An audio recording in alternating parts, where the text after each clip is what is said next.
क्या आप इस साल 4 धाम यात्रा की प्लानिंग कर चुके हैं? अगर आप पहली बार इस यात्रा पर जा रहे हैं तो कुछ परेशानियां आ सकती हैं। मौसम, वहां पर स्टे करना, इसके लिए आपको यात्रा स्टार्ट करने से पहले कुछ तैयारियां ज़रूर कर लेनी चाहिए। आइए इन सभी सवालों को जानने के लिए इस वीडियो को शुरू करते हैं। नमस्कार दोस्तों, कैसे हैं आप सब? दोस्तों, 4 धाम यात्रा बहुत सुंदर है, लेकिन आपकी एक गलती आपकी इस पूरी ट्रिप को ख़राब कर सकती है। वेदर की दिक्कत से लेके हेल्थ इशूज़ तक, ये 7 चीज़ें आपको बिल्कुल इस यात्रा में नहीं करनी चाहिए। मैं अपने पर्सनल एक्सपीरियंस से आपको बताऊं तो जब मैं वहाँ यात्रा करने गया था केदारनाथ धाम की या 4 धाम की, तो कुछ मुझे यात्री ऐसे मिले थे जिनसे मेरी बात हुई। उन्होंने अपनी दिक्कतें बताई कि उन्होंने ये चीज़ पहले से प्लान नहीं करी थी और ये दिक्कतें स्टार्ट हुई। जैसे एक हमें बेंगलोर से एक अंकल और आंटी मिले थे, तो वो बता रहे थे कि उन्होंने हेलीकॉप्टर वाला जो बुक कर लिया, हुआ ये उन्हें आइडिया नहीं था कि वेदर अगर ख़राब होता है वहाँ पे तो हेलीकॉप्टर टिकट जो है, हेलीकॉप्टर की राइड कैंसिल कर दी जाती है और टिकट के पैसे वापस हो जाते हैं। अब वो अंकल आंटी एजेड थे, उन्हें लग रहा था कि नेक्स्ट डे हमें दे देंगे ये लोग, लेकिन सब चीज़ें पता नहीं होती तो दिक्कत वहाँ ज़्यादा हो जाती है। तो उन्हें दिक्कत में थे वो लोग कि क्या करें क्या नहीं करें। ऐसे ही कुछ दिक्कतें हैं जो आपको पता होनी चाहिए, इसलिए मैंने 7 मिस्टेक्स आपको बताए जो आपको बिल्कुल अवॉइड करनी चाहिए। सबसे पहली मिस्टेक पे आते हैं। सबसे पहली मिस्टेक है नो एडवांस प्लानिंग। अगर आप एडवांस प्लानिंग नहीं करते हैं तो आपको दिक्कत क्या क्या हो सकती है।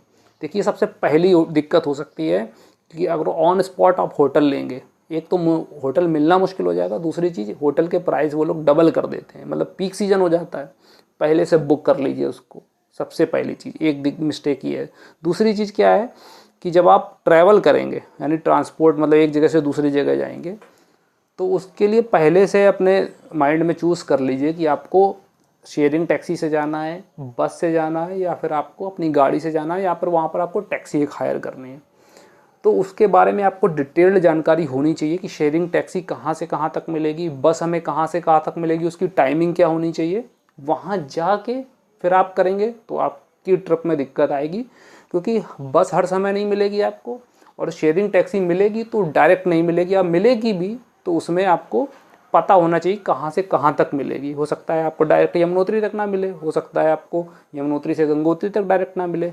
कहाँ से कहाँ तक आपको जाना है, फिर कौन सा क्या चेंज करना है, ये आपको जानकारी होनी चाहिए। तीसरी चीज़, आपको ऑनलाइन रजिस्ट्रेशन पहले ही करवा लेना चाहिए। वहाँ अगर आप पहुँचे, वहाँ अगर ऑफलाइन कराएंगे तो बहुत लंबी लाइन लगती है।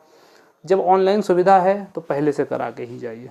तो ये कुछ चीज़ें हैं जो आपको पहले से पता होनी चाहिए। इसको सॉल्व करने के लिए मैंने बताया, सब पहले से करके रखिए। हेलीकॉप्टर बुकिंग अगर आप करना चाहते हो वो भी पहले से करके रखिए। फिलहाल इस टाइम तो स्लॉट्स फुल हैं। अब मैं अपने दूसरी मिस्टेक पे आता हूँ। दूसरी मिस्टेक क्या है, कुछ लोग इग्नोर कर देते हैं एल्टीट्यूड सिकनेस को। देखिए क्या होता है, जब आप हाई एल्टीट्यूड पे जाते हैं, जैसे केदारनाथ काफ़ी हाइट पे है, 11,000 फुट की हाइट पे, गंगोत्री भी इतनी लगभग हाइट पे है, तो जब आप इतनी हाइट पे जाते हैं, low oxygen can cause AMS। AMS आपको अगर नहीं पता तो मैं बता दूं, इसका फुल फॉर्म होता है एक्यूट माउंटेन सिकनेस। तो इसमें सिम्टम्स क्या क्या होते हैं, जैसे आपको उल्टी होने लगेगी, सर दर्द होने लगेगा, चक्कर आने लगेगा, सांस लेने में प्रॉब्लम होगी। तो ये सब इसके सिम्टम्स हैं, ये सब होने लगते हैं। तो अगर पहले से आप प्रिपेयर हो जाएं इस चीज़ के लिए, इस यात्रा से ट्रैक करना है आपको, इतनी दूर जाना है, इतनी हाइट पे जाना है, तो पहले से आप स्टार्ट कर दें, अपने घर में ही ट्रैकिंग स्टार्ट कर दें, कुछ दूर चलना चालू करें, तो बॉडी को इस तरीके से एडजस्ट कर लें। और जब आप वहाँ जाएँ यात्रा करें तो बीच में रुक रुक के करें, ताकि एक्लमेटाइज कर सके अपनी बॉडी को आप। जैसे डायरेक्ट आप केदारनाथ धाम उसी दिन ना पहुंच जाएं, या सोनप्रयाग उसी दिन ना पहुंच जाएं, बीच में रुक जाएं, एक दिन का रेस्ट लें, तो आपकी बॉडी एक्लेमेटाइज हो जाएगी। इस तरीके से यात्रा प्लान करें तो आपको दिक्कत नहीं होगी। खास करके सीनियर लोगों को, जो सीनियर सिटीजन है, उनको ये प्रॉब्लम ज़्यादा देखने को मिलती है। तो आप बीच में रुक रुक के बॉडी को एक्लेमेटाइज करिए, फिर आगे थोड़ा सा ऊपर जाइए हाइट पर। साथ ही अगर आप ये यात्रा कर रहे हैं तो अपने आप को हाइड्रेटेड रखना बहुत ज़रूरी है। पानी ज़रूर पीजिए, आपको ठंड रहेगी, प्यास नहीं लगेगी, लेकिन आपको पानी पीते रहना एक टाइम के हिसाब से। एक टाइम चूज़ करिए, कितनी देर में हमें पानी पीना ही पीना है, आपको प्यास नहीं लगेगी वहाँ पर, क्योंकि मौसम बहुत ठंडा रहता है। तीसरी चीज़ कि आप जो यात्रा कर रहे हैं थोड़ा स्लो पेस में करिए, जल्दबाजी मत करिए कि जल्दबाजी में दिक्कत होती है। बहुत आराम आराम से रिलैक्स मोड में करिए, थोड़ा टाइम ही तो लगेगा और क्या होगा। देखिए, तीसरी जो मिस्टेक है वो है पैकिंग द रॉन्ग क्लॉथ्स और गियर। देखिए, आप जो पैक कर रहे हैं कपड़ों में, उसमें थोड़े से लूज़ कपड़े रखिए, जीन्स और ज़्यादा टाइट चीज़ें मत रखिए। पहली चीज़। दूसरी चीज़, वहाँ पर ठंडक बहुत होती है, तो आपको फ्लीस वगैरह रखनी चाहिए, जैकेट्स रखने चाहिए ताकि आपको ठंड कम लगे। ऊपर कान ढकने के लिए टोपा होना चाहिए, आपके पास ट्रैकिंग शूज़ होने चाहिए। साथ ही साथ वहाँ ठंड तो रहती है, अचानक से बारिश भी होने लगती है, तो आपके पास रेन कोट तो होना ही होना चाहिए। ये सब चीज़ें पैक करिए। छाता रखिए, अम्ब्रेला एक छोटा सा रखिए अपने साथ। जब वहाँ पर बारिश नहीं होती तो वहाँ धूप बहुत तेज़ होती है, ठंड भले ही रहे लेकिन धूप बहुत तेज़ होती है, तो सन स्क्रीन रखिए ताकि आपकी स्किन ना जले। एक चश्मा रखिए, सन ग्लास रखिए। तो ये सब चीज़ें आप रखिए ही रखिए, आपको रखनी ही पड़ेगी। टॉर्च भी रख सकते हैं, अगर मान लीजिए कहीं ट्रैकिंग करते करते थोड़ा सा रात हो जाती है तो एक टॉर्च भी अपने साथ रखिए। पावर बैंक रखिए अपने साथ। पावर बैंक, मोबाइल का यूसेज वहाँ पर होता है, तो पावर बैंक हो सकता है काफ़ी दूर तक आपको लाइट ही ना मिले, तो ये चीज़ें तो आपको रखनी ही रखनी है। हम लोग जब गए थे ना, तो हम लोगों के साथ दिक्कत हुई थी फर्स्ट टाइम। हम लोग को आइडिया नहीं था कि इतनी ज़्यादा एक्सट्रीम लेवल पर ठंड मिल जाएगी। मई के मंथ में -4 चला गया टेम्परेचर, स्नोफॉल होने लगा था। तो आपको मैं बता रहा हूँ अपने एक्सपीरियंस से कि आपको बिल्कुल भी कैजुअल नहीं लेना चाहिए, क्योंकि अगर आप एक बार ऊपर पहुँच गए और ठंड ज़्यादा हुई, फिर आपके पास कोई ऑप्शन नहीं रहेगा, आप नीचे नहीं आ पाएंगे इतनी जल्दी। तो आपको ये सब चीज़ें कैरी करनी चाहिए। साथ ही साथ आपको ग्लव्स, सॉक्स और कुछ इसेंशियल मेडिसिन्स आपके साथ, जो आपकी ज़रूरी होनी चाहिए, आपके साथ होनी ही चाहिए। तो ये चीज़ें आप ज़रूर रखिए। मैंने इस वीडियो के डिस्क्रिप्शन में लिंक दिए हैं कुछ प्रोडक्ट्स के, अगर आप उससे परचेज़ करेंगे, कुछ भी परचेज़ करेंगे, तो आप तो परचेज़ कर लेंगे, उससे मुझे भी कुछ सपोर्ट हो जाएगा। तो अगर आप चाहें तो एक बार चेक कर सकते हैं।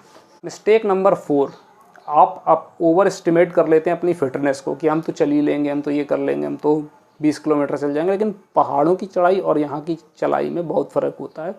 आप 1-2 किलोमीटर में थक जाएंगे, सांसें फूल जाती हैं। तो ओवर एस्टिमेट मत करिए। आप पहले से आप ट्रेन करिए अपने आप को, यहाँ पर वॉकिंग करिए लंबी लंबी दूरी की, 8 से 10 किलोमीटर की, ताकि आपकी बॉडी उस तरीके से एडजस्ट हो सके। आप अचानक से जाएंगे और सोचेंगे चल लेंगे, तो चल तो लोगे आप, कोई उसमें वो नहीं है, लेकिन आपकी बॉडी एडजस्ट नहीं कर पाएगी, तो आपको उस ट्रिप में दिक्कत हो सकती है।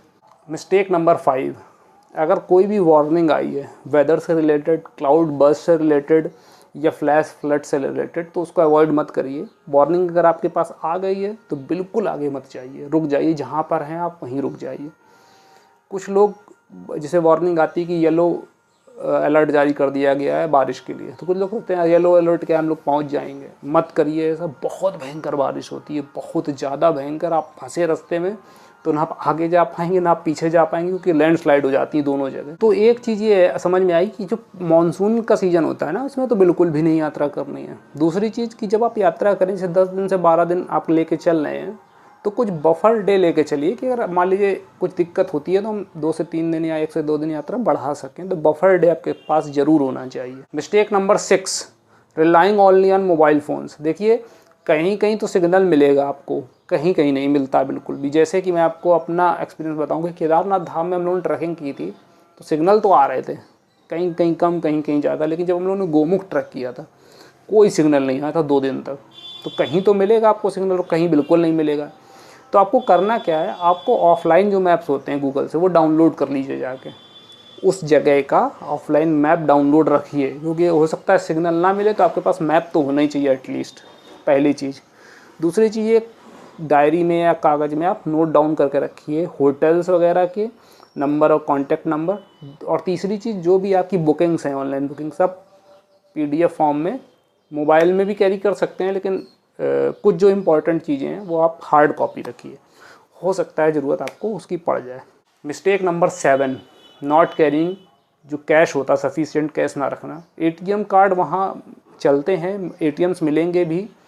दिक्कत क्या होती है कि रश ज़्यादा होता है ना, तो ATMs खाली भी होते हैं और ऐसा जगह होती है ना कि तुरंत वो आपको नहीं मिल सकेगा। तो आप अपने साथ पहले से ही ऋषिकेश हरिद्वार से ही कैश रख लीजिए सफिशिएंट, ताकि आगे आपको इस पूरे ट्रक में दिक्कत ना हो। और एक आपको टिप देता हूँ कि आप चाय का, पोनी का और जो पोर्टर्स होते हैं और छोटे छोटे जो खर्चे होते हैं, उसका अलग अलग रखिए पैसा। तो इसमें आपको फिर दिक्कत नहीं होगी कि चाय के लिए पैसा खर्च करना है, ये इसके लिए अलग अलग उसको रखिए।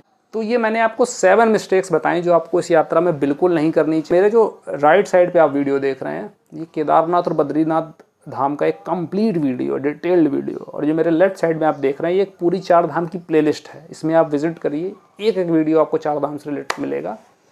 मिलते हैं आपसे नेक्स्ट वीडियो में। Thanks for your support.